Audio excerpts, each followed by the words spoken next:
Police महानिरीक्षक नाशिक विभाग एनपुरे साहेबांची काल आम्ही भेट घेतली। धुळे जिल्ह्यात शहरात बिघडलेली कायदा सुव्यवस्था व सर्रासपणे सुरू असलेल्या अवैध धंद्यांविरोधात आम्ही निवेदन दिले। यापूर्वीही पोलीस महानिरीक्षक केराळे साहेब त्यांना आम्ही भेटलो होतो, निवेदन दिले होते, परंतु त्यांची बदली झाल्याने गेल्या 2-3 महिन्यांपासून काही कारवाई अवैध धंद्यांविरोधात आम्हाला दिसून आलेली नाही। त्या संदर्भात तक्रारी देखील आमच्याकडे आल्या। त्या तक्रारींचा आढावा घेत आम्ही पोलीस महासंचालकांची भेट घेतली। त्यांना धुळ्यातली सविस्तर परिस्थिती लक्षात आणून दिली।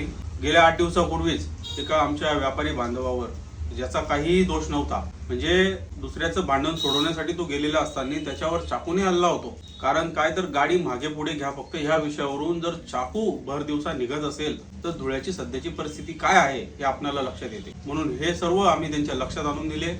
धुळ्यातले काही गुन्हेगार आहेत जे जामिनावर सुटतात, जामीन घेत असताना आम्ही समाजाला कोणतेही घातक कृत्य करणार नाही, समाजाला त्रास आमच्याकडून होणार नाही अशा पद्धतीने वचन देतात आणि बाहेर आल्यावर तेच पुन्हा राजकीय वरदहस्ताच्या साह्याने 2 नंबर धंदे करतात, सामान्य जनतेला धमकवतात, त्रास देतात। अशा पद्धतीची वागणूक सध्या शहरात सुरू आहे।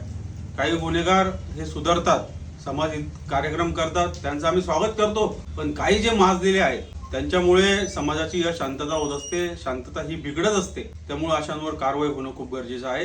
या संदर्भातच आज आम्ही पोलीस महानिरीक्षक एनपुरे साहेबांची भेट घेतली आणि आपण लवकरात लवकर ज्या पद्धतीने नाशिक जिल्हा कायद्याचा बालेकिल्ला हा उपक्रम राबवतात, त्याच धर्तीवर धुळे जिल्ह्यात देखील तो उपक्रम राबवावा आणि आपल्या मार्गदर्शनाखाली पोलीस महानिरीक्षक स्पेशल स्क्वॉड तयार करून धुळे शहरातील जिल्ह्यातील अवैध धंदे कायमस्वरूपीचे बंद करावे अशा पद्धतीची आम्ही त्यांच्याकडे मागणी केली असता त्यांनी आम्हाला आश्वासित केलं आहे की येणाऱ्या काळात आपल्याला त्या सर्व गुंडांसह अवैध धंद्यांवर कारवाई झालेली दिसेल। धन्यवाद। जय हिंद, जय महाराष्ट्र, जय शिवराय।